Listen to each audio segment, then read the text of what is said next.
पश्चिम बंगाल का ये चुनाव, कहते हैं ना कि हर चुनाव वैसे आर पार की लड़ाई होती है, लेकिन 3 बार सत्ता पर जनता ने काबिज किया, उसके बाद चौथी बार जनता का मैंडेट हासिल करने के लिए ममता बनर्जी चुनावी मैदान में है। वहीं पिछली बार 77 सीटें हासिल करने के बाद बीजेपी को लग रहा है कि इस बार वो चुनाव में कमाल कर देंगे। किसका पलड़ा भारी है, कौन किसे खामोश करेगा, यही जानने के लिए बेहद खास मेहमान और सांसद इसी सीट से शत्रुघ्न सिन्हा जी हमारे साथ जुड़ रहे हैं। शत्रुघ्न जी, अब तो ऐसा लगता है कि पश्चिम बंगाल का चुनाव में आपके इंटरव्यू के साथ ही शुरुआत होती है हमारे कवरेज की राज तिलक में। How wonderful. बहुत बहुत स्वागत है आपका आज तक पर। शत्रुघ्न जी, मेरा पहला सवाल आपसे यही है कि जनता किसको खामोश करेगी इस बार? हमें जो लगता है और हमें लगेगा ही कि ये लड़ाई जो है वो अन्याय वर्ष न्याय की है। ममता की पॉपुलरिटी, ममता जितनी दमदार हैं, जितनी जानदार हैं, जितनी पॉपुलर हैं, जितनी टाइग्रेस हैं, स्ट्रीट फाइटर हैं, और इतने सालों से उन्होंने जिस तरह से अपने लोगों का, समाज का ख्याल रखा है, खासकर माइनॉरिटीज का, लेडीज का, यूथ का, तो हमें लगता है कि इस बार भी पिछली बार से भी ज्यादा बढ़िया परफॉर्मेंस करेंगी ममता बनर्जी, उनकी तृणमूल कांग्रेस। 3 स्पेसिफिक सवालों पर, मुद्दों पर मैं सर आपसे सवाल करूंगी। पहला मुद्दा है एसआईआर का।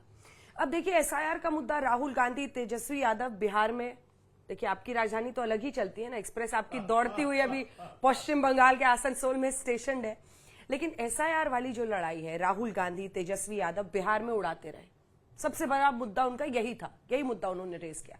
वो मुद्दा वहां काम नहीं किया और वहां पर एनडीए की भारी जीत हुई। मतलब आप सोचिए कि अगर 30 सीटों के अंदर आरजेडी सिमट गई और क्या हालत हुई कांग्रेस की, एआईएमआईएम के बराबर हो गए। आपको लगता है एसआईआर का मुद्दा काम आएगा? क्योंकि देखिए, जिसके पास वोट है, जिसका वोट बरकरार है सर, वो वोट देने आता है। जिसका एसआईआर में कट गया तो वो तो वैसे ही नहीं जा रहा है वोट देने। तो इसका असर होगा क्या ये मुद्दा उठाने से? इसको अगर अंजना 2 पहलू में जवाब दूं, पहले तो ये कि बिहार में जिस तरह चुनाव हुआ, अब उस पर सवालिया निशान खड़ा हो गया है कि क्यों चुनाव हुआ, कैसे चुनाव हुआ, एसआईआर का कहां तक उसका लाभ मिला रूलिंग पार्टी को, और एसआईआर का कितना नुकसान हुआ अपोजिशन को।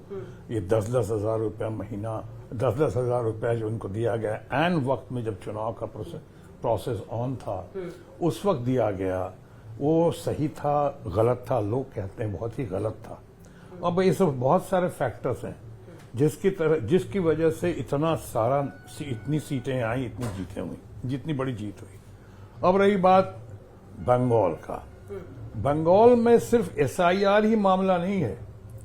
एसआईआर के वजह और एसआईआर की वजह से जिस तरह से लोगों को लगा कि उनका नाम काटा जा रहा है, कुछ लोगों का नाम जोड़ने की मंशा है, कुछ लोगों को बाहर से बुला के उनका नाम जोड़कर आगे बढ़ाने की मंशा है, दूसरी पार्टी के और यहाँ के रूलिंग पार्टी का जो रवैया रहा, खासकर ममता बनर्जी का, जिस तरह से उन्होंने संघर्ष किया, जिस तरह लड़ाई लड़ी, और सबसे महत्वपूर्ण, पूरे देश में अकेली महिला मुख्यमंत्री, और महिला मुख्यमंत्री पहली बार अपने लोगों के लिए, अभिभावक के तौर पे, अपने बच्चों के लिए, अपने बंगाल की जनता के लिए, आवाम के लिए माँ बाप बनकर, भाई बहन बनकर, गार्डियन बनकर, जिस तरह काला कोट पहन के खुद सुप्रीम कोर्ट में अपीयर हुई, और जिस तरह से उन्होंने अपनी दलील पेश की, जैसे प्रभावित किया उन्होंने लोगों को, वो अभूतपूर्व है। और साथ ही साथ जिसकी वजह से उनको आज सिंपैथी मिली है, मैं नहीं कहूंगा sympathy is the only factor, but जो सिंपैथी मिली है वो भी बहुत अभूतपूर्व है, बहुत बेमिसाल है।